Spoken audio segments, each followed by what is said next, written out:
ได้บอกป้านะป้าสาวยิงปลาอีกสาว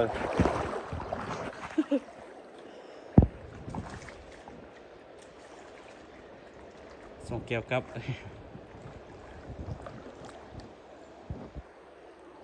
เบิ้งให้เบิ้งนะได้ปะได้เนี่ยเบิ้งเนี้ยเบาดอก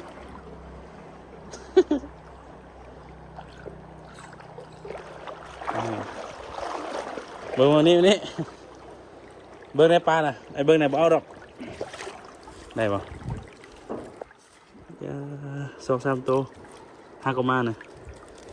เบิ้งตีเบิ้งดีๆดูเบิ้งไอ้เบิ้งเลยวะบ่ได้สามดำดีๆไหมคุณหุ่นปลาน่ะเบาแล้ว